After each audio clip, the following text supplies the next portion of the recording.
आई है तो हमें उसका संज्ञान हम लेंगे, देखेंगे। आप इसको किस तरीके से देखें? देखिए, मैं मानती हूँ कि अगर फ्रीडम ऑफ स्पीच हमें कॉन्स्टिट्यूशन ने दिया है, उसके साथ साथ सावधानियां भी दी हैं, जिम्मेदारियां भी दी हैं। आप एक प्लेटफॉर्म के माध्यम पे कॉमेडी के नाम से, कॉमेडी के आड़ में आप जो भाषा का प्रयोग कर रहे हैं, जिस तरीके का आप कंटेंट बनाकर पास ऑफ कर रहे हैं, जहाँ पे आप पूरे एक युवा वर्ग में की फीलिंग देते हैं जब कोई देखता है कि ये language is normal, speaking about your parents and parents intimacy is normal, it is absolutely normal to cross the line of being a child and a parent. I think वो कहीं ना कहीं बाउंड्रीज होना जरूरी है, रिमाइंड करना जरूरी है। और जो कम्युनिटी गाइडलाइंस आती हैं इस प्लेटफॉर्म में, usually the community guidelines are followed by what where they are registered, तो वो भी community guidelines keeping in mind the sensitivity and constitutional morality, that is their responsibility, ये करनी पड़ेगी। मैं ये तो आईटी कमेटी में मैं इस मुद्दे को उठाने ही वाली हूँ। पार्लियामेंट स्टैंडिंग कमेटी में आप कह रही हैं उठाएंगे इस चीज को, और क्या आपको लगता है कि सोशल मीडिया प्लेटफॉर्म्स की भी जिम्मेदारी है? देखिए, सबसे पहले तो जिम्मेदारी उनकी होती है जो इन सोशल मीडिया प्लेटफॉर्म्स का इस्तेमाल कर रहे हैं, और अगर इररिस्पॉन्सिबली कर रहे हैं तो कार्रवाई उन पे भी होनी चाहिए। साथ ही साथ प्लेटफॉर्म्स को ये समझना होगा कि you can not just be making profit out of us, और जब रिस्पॉन्सिबिलिटी आती है अकाउंटेबिलिटी की, उसमें आप कहीं ना कहीं लूप होल ढूंढकर आप कह दें कि आपके क्षेत्र में नहीं आता है, आपकी जिम्मेदारी नहीं होती है। I have myself been at the receiving end. जो स्लैंडर कैंपेन्स चलते हैं, यूट्यूब पे कोई वीडियो बना देता है और फिर वो दूसरे पिकअप कर करके और उसको बढ़ाते हैं, और यूट्यूब अपना हाथ पीछे कर लेती है कि नहीं, ये हमारे कम्युनिटी गाइडलाइंस को नहीं वायलेट करा है।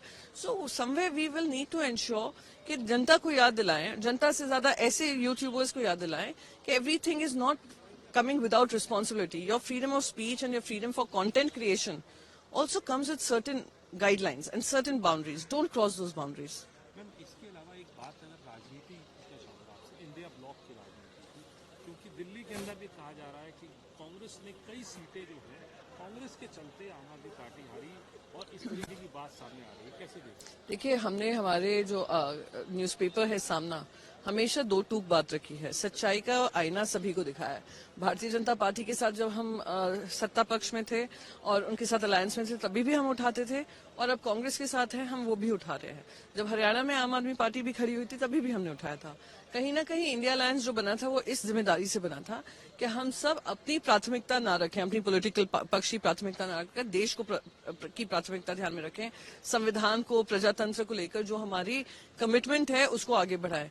पर अगर वही इंडिया अलायंस के अंतर्गत एक दूसरे से ही लड़ने लग गए, और ये भी था कि हम एक दूसरे को मजबूत बनाएंगे, जो सबसे मजबूत स्थिति में जीतने की स्थिति में होगा हम उसका पूरा समर्थन देंगे, पर अगर अलायंस के ही पार्टनर्स मैदान में खड़े हो जाएं तो उसका खामियाजा भुगतना ही पड़ेगा। तो यहाँ पर दो पक्ष लड़े हैं और तीसरा पक्ष ने उसका फायदा उठा लिया है।